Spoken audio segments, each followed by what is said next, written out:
रजनीगंधा प्रेजेंट्स बिहार किसका, powered by नोवा शुद्ध देसी घी। यूं ही नहीं ताज ताज बन जाता है, शिल्पकारों का हुनर और चुनिंदा संगमरमर ताज को नायाब बनाते हैं। कुछ ऐसे ही चुनिंदा जगहों से बस खास ही चुनकर लाता हूँ। कतरे कतरे को मैं हीरे सा परखता हूँ। यूं ही नहीं मैं रजनीगंधा बन जाता हूँ। मुसलमानों का कोई चेहरा नहीं। और असदुद्दीन ओवैसी ने तो सवाल उठाया कि भाई तादाद हमारी ज्यादा और हमारे नाम को कोई पूछ भी नहीं रहा है, तो आखिर आपको लगता नहीं कि उनके बिरादरी से भी, जैसा आपका अनाउंस हुआ था वैसे और भी उनकी बिरादरी से भी होना चाहिए था? देखिए, ये हम सरकार बनाने के लिए हम काम कर रहे हैं और जो काम करने वाले हैं उनको मजदूरी मिलता है। निश्चित तौर पे एक बिहार के बड़े संख्या में हमारे मुस्लिम भाई जो हैं वो महागठबंधन के साथ एकदम अटूट रिश्ता बना के हमारे साथ हैं। हमारे दुख में भी हमारे साथ रहते हैं और हमारी खुशी में भी साथ रहते हैं। और हम लोग भी उसी तरीके से हमारे देश के अल्पसंख्यक समाज के साथ हम उनके दुख में भी साथ रहते हैं और खुशी में भी साथ रहते हैं। एक हम लोगों का अटूट रिश्ता है। लेकिन पार्टी जब हमारी चल रही है तो पार्टी में तो देखा जाता है कि कौन जीतेगा, और जो जीतेगा उनको हम लोग टिकट देते हैं और जो जीतेंगे वो उनको टिकट देते हैं और जो जीत के आएंगे उसी को हम मंत्री बनाएंगे, डिप्टी सीएम बनाएंगे।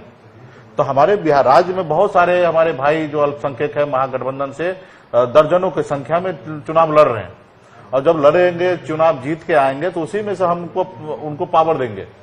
इससे पहले अपने राज्य से आप मुस्लिम से आप डिप्टी सीएम बनाएंगे, डिप्टी सीएम बनाएंगे, मंत्री बनाएंगे, सब चीज देंगे। अब्दुल बारिक सिद्दीकी जी हमारे गठबंधन में बड़ा चेहरा रहे हैं तो उनको हमेशा हम लोग जगह देते आए हैं। तो वो क्या उप मुख्यमंत्री हो सकते हैं अब्दुल बारिक सिद्दीकी? ये क्या होंगे, ये गठबंधन के सभी साथी को निर्णय लेने की आवश्यकता है और सरकार हमें चलाना है। देखिए, ये एक नाम है, उस नाम पद है जिसपे हम बैठकर हम काम करने के लिए है। मेरा अपना ये जागीर नहीं है, सीएम हो या डिप्टी सीएम हो या मंत्री पद हो, ये मेरा जागीर नहीं है। हम सिर्फ 5 साल के लिए विधायक बनते हैं जनता के वोट से और उसके बाद जब सरकार हमारे पास बहुमत आता है तो डिप्टी सीएम बनना होता है, मंत्री बनना होता है। ये जो है एक ये है पद। तो ओवैसी जैसे नेताओं को क्या कहेंगे जब वो कह रहे हैं? ओवैसी साहब को यही कहेंगे कि आपको सिचुएशन पता है, आप हैदराबाद में रहिए, बहुत मजबूती से वहां काम कीजिए। यहाँ हमारे मुसलमान भाई को आप बहकाने का काम मत कीजिए, फूट डालने का काम मत कीजिए। और यहाँ पे इनके बारे में, इनके लिए लालू प्रसाद यादव जी अकेले काफी है, उनको संरक्षण देने के लिए, उनके अधिकार के लिए लड़ाई लड़ने के लिए, उनके साथ खड़ा रहने के लिए अकेला लालू प्रसाद जी काफी खड़े हैं। और हमेशा जब से लालू प्रसाद जी रहे हैं तब से हमारे अल्पसंख्यक भाई के लिए हमेशा चट्टानी के जैसा है, हमेशा खड़ा रहे और हमारे मुस्लिम भाई भी हमारे साथ मजबूती से खड़ा रहे।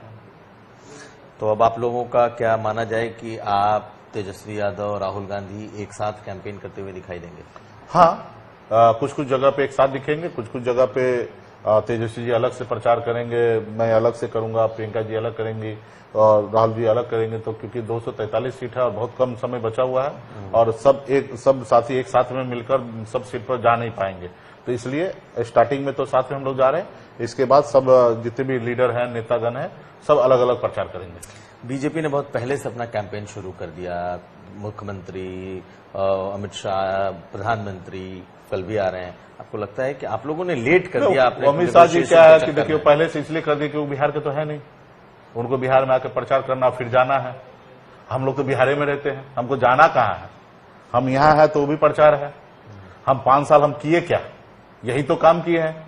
वो लोग तो सरकारी सुविधा में घूमते रहे, देश दुनिया घूमते रहे, विदेश घूमते रहे। हमारे पास तो यही काम था कि जब से हमको पार्टी हमारे तोड़े, विधायक को खरीदा, तो हमारे पास काम क्या बचा था? हमारे अपने लोगों के बीच में जाने का। हम तो 3 साल 365 दिन हम अपने लोगों के बीच में काम करते रहे। देखिए, डर उनको होता है जो अंतिम में तैयारी करते हैं और जिनकी पहले से तैयारी, उनको क्या चीज का डर है? तो हमारी पहले से 5 साल से लगातार तैयारी है में हम है। वो लोग तैयार नहीं थे, उनको अभी राज्य में आचार संहिता लगा, उनके पास अभी कोई काम धंधा नहीं है, तो अभी प्रचार करेंगे। इससे पहले वो मंत्री बन के और वो आज जनता के बीच में जा रहे हैं। और बिहार में जितने भी मंत्री होंगे उनके इधर आप पता कर लीजिए, गेट पे 4-4 को गार्ड बैठे होते थे, जनता को अंदर नहीं जाने देते थे।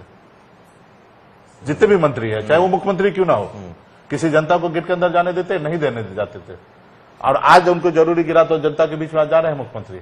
लेकिन वही जनता जब उनके दरबार में आते हैं मुझसे कुछ काम कराने के लिए तो किसी को गेट तक नहीं घुसने देते। उनके गेट, घर के गेट से कम 500 मीटर दूरी में ही बैरिकेड लगा के रखते हैं। ये है स्थिति। उनके सारे मंत्री का यही रहा। तो अब झेलना पड़ेगा उनको इसको। उसको झेलना पड़ेगा। और हम लोगों के पास तो ये कोई व्यवस्था नहीं रहा, हम तो हमेशा उनके पास में रहे, उनके साथ बैठे रहे।